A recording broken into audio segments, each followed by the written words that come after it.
In this video, I want to begin talking about the notion of something called a higher order function. Okay, so we've actually been using higher order functions since the first day of class.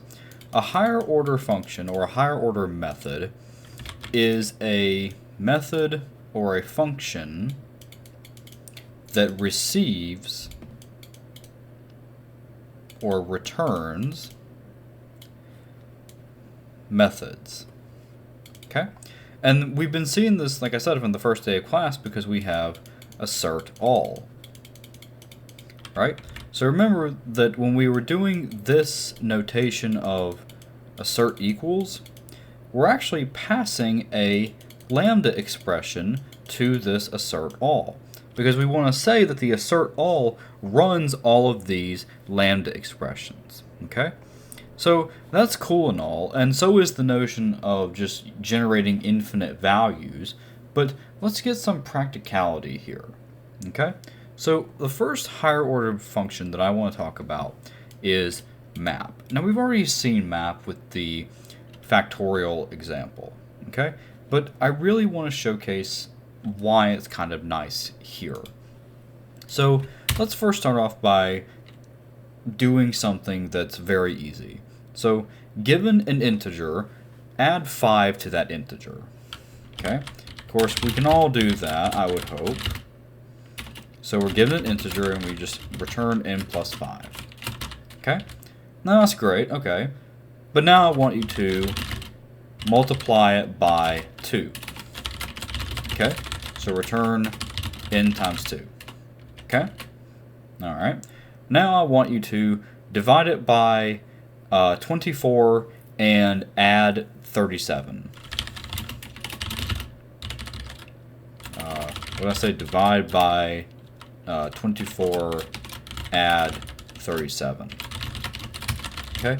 Return n divided by 24 plus 37. Okay? So hopefully you kind of see what's going on here.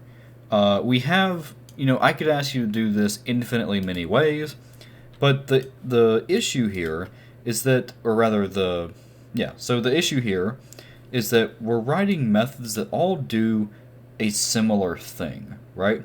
They take in a value and then they do something to that value. Okay? So let's say that, for example, you were given a list of integers. So let's say like 42, 81, 101, negative 3, negative 4, 0, 2, 21. Okay? So what if I said, create a new list where we add 5 to every integer? Well, you'd probably have a for loop and then create a new list where we just call the add 5 method on every element. Okay? And then I said, okay, now do it again but with mult2. And I said, okay, do it again but with divide by 24, add 37. You'd very quickly get kind of annoyed because we'd have to keep creating new lists and all that good stuff. Well, what if I told you there was an easier way? We can do that by saying list add 5. What we're going to do is we're going to first convert ls into a stream. Okay, and we can do that on any collection by calling .stream. What this opens up to is the possibility to call things like map. Okay? Map is a higher order function, method, whatever, that if we call it on some procedure, on some collection like a list, so let's say we have the list 5, 6, 7, 8, it's going to create a new stream. So let's say this is a stream here that we've converted, or it's a list that we've converted into a stream. Okay? And then what map is going to do, you give it some function, it's going to run every element through that function and then create a new stream with that result. So let's say f is the add 5 method. Okay? So that means we're going to create a new stream where we have 10, 11, 12, 13. Okay? So it doesn't matter what f is. Well, I mean, it does matter, but the idea is that map will, if we call it on some collection or a stream in this case, and we give it some function, it will apply that function to every element of the stream. Okay? So let's see what that looks like. Let's pass add 5 to this stream, or to this method. So we're going to do, it's going to receive an n, and then it's going to return add 5 of n. Okay? But now we want to convert that back into a list, and we can do that very easily by just calling .toList. Okay? So let's output that list and let's see what we get. So this should just be 47, 86, 106, 2, 1, 5, 7, 26. Yeah, so very simple. Okay? Now do this again, but with mult2. Okay? So I mean, we could just copy this and do all that good stuff. But what I really want to showcase here is that map is cool and all, but we don't need to globally define these types of methods that do very simple things. We can just inline them like this. Okay? That's the power of lambda expressions. That's why they're nice. Okay? So we don't need to define a whole method to just do something very quick and simple. Okay? So map is nice.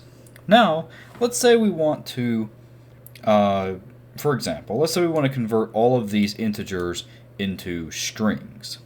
Well, that's very simple. So it receives an n, and then we're going to say string.value of, and then the n.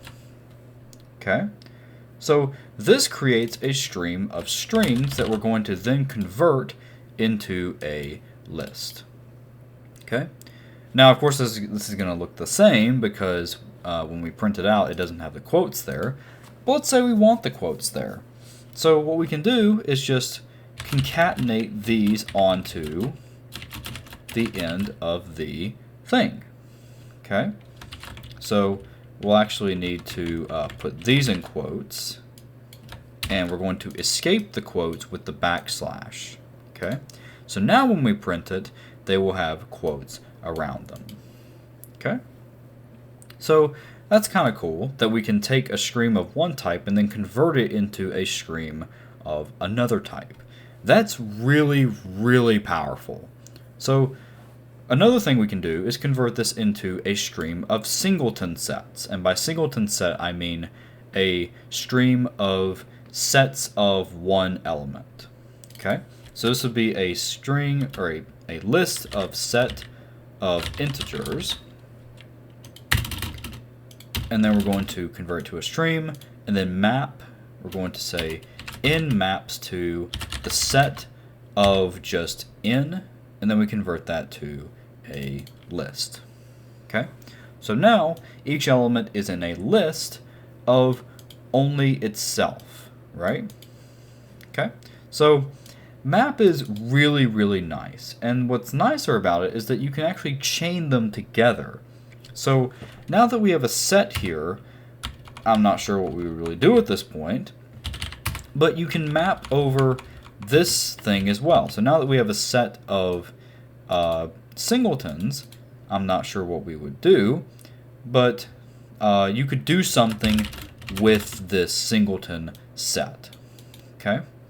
So let's say, for example, that we want to convert this into a stream of booleans, and this says, so this is really kind of useless actually, but what is this doing? This is saying that we're going to convert the stream of integers into a stream of singleton sets, and then we're going to say we're going to convert each of these singleton sets into a boolean that says whether the singleton set contains the number 42. Okay? So let's do this to make it a little bit more obvious. So what exactly is happening here? Well, if we simplify the example, we're saying that we have a stream of like 42, 0, 3, 42, 0. So this is going to be converted with the first map into a new stream where we have the singleton 42, the singleton 0, the singleton 3, the singleton 42, and the singleton 0 again. Okay? Then we're going to apply another function that will take each of these singleton sets and say, does the set contain 42? Okay, does the set contain 42? And that will return true or false. So we're going to get an array, or sorry, a stream. I don't know why I keep conflating the types here. We're going to get a stream of Boolean values. So of course for this one it would return true. For this one it would return false, then false, and then true, and then false. Okay? So of course for this example it would return a list of Booleans because we convert it to a list at the very end. And it would be true, false, false, false, false, false, false, false, true, false, true. So there should be 3 instances of true. Okay? And indeed, there are. Okay? So I want to say one more thing about the notion of intermediate versus terminal operations. And that is the fact that, yet again, if we were to just treat this as a stream and not call a terminal operation on it, then none of these operations would take place. Okay? It would wait in limbo until we actually use the stream. Okay? Until we actually call the stream. And even if we try to print it out, it doesn't actually do anything yet. It's only when we call something like .toList on the stream that says, hey, you actually need to go and do some work to evaluate this map and then this map, because in order to convert it to a list, we have to do everything that's in the preceding stream pipeline, so to speak.